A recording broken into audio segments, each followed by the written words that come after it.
and today we're going to be installing the open locked indicator lock from Arrow. This is a cylindrical lever set that will come out of your box looking just like this. We're going to do a quick parts check to make sure you have all of the pieces. You should come with a strike plate, just like so.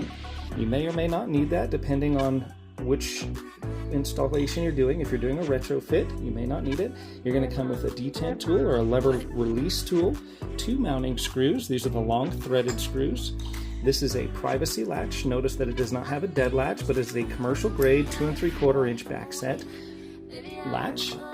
This rosette cover and 2 mounting screws for the latch right here, along with the lock and the chassis. So the first thing that we need to do to get started, and the only tool that you should need, is a Phillips head screwdriver like this one right here. A hand screwdriver is preferred as opposed to a impact driver or a drill. Those tend to strip screws if you are not careful with them. So the first thing that we're doing is we're hitting this detent with this little tool here. That's what releases the lever off, just like we showed.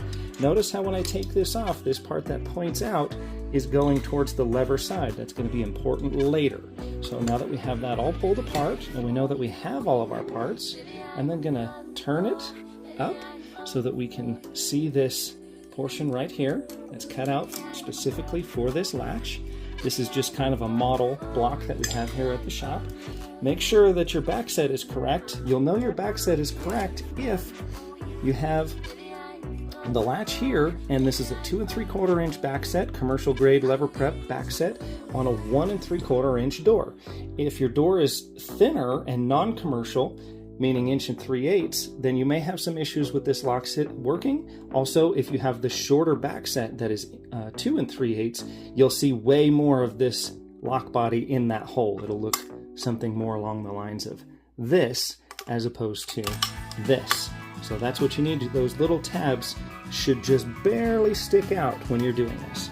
Now we're going to go ahead and mount the mounting screws in. Again, hand screwdriver is always going to be best so that we don't strip these out. If these holes are stripped out and you're doing a retrofit, you want to take the time to go ahead and fill those, or make sure that you have a good bite. It's not going to do any good to install this lock if the screws are not able to be tightened. The next thing that we're going to do is, this is considered the secure side of the lock, where we have the actual indicator at, and I'm going to make sure that that is on the flat side of the latch. So flat side, secure side.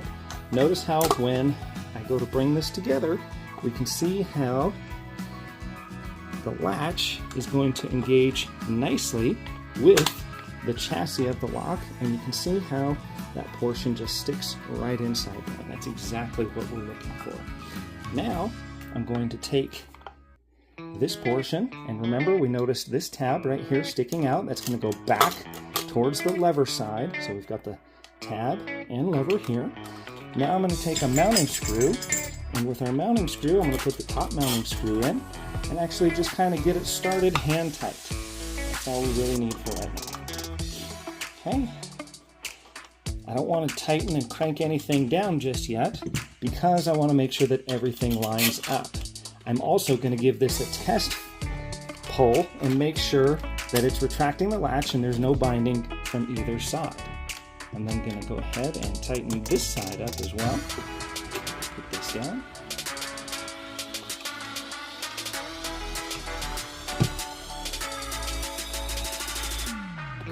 Snug things up.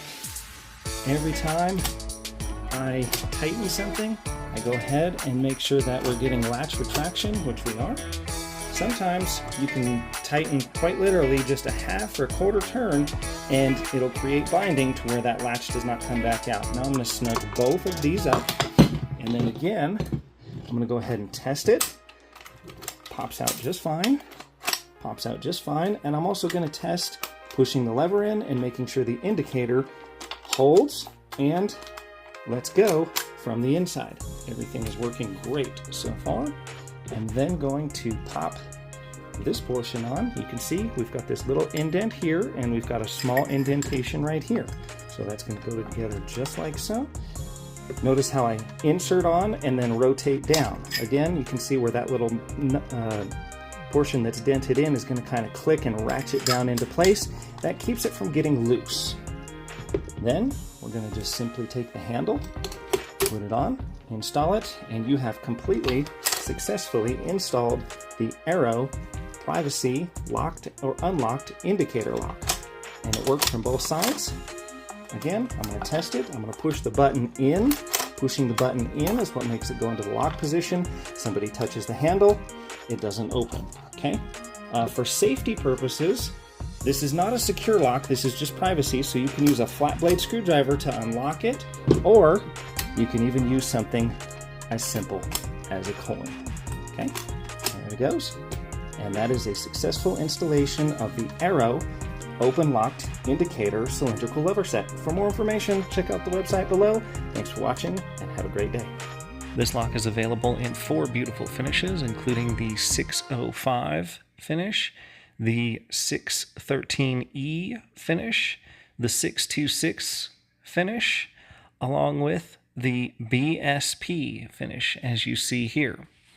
This lock also comes with patent-pending technology, a 3-hour fire rating, visual indicator display status, cylindrical lock construction for durability and longevity, and a 3-year mechanical warranty.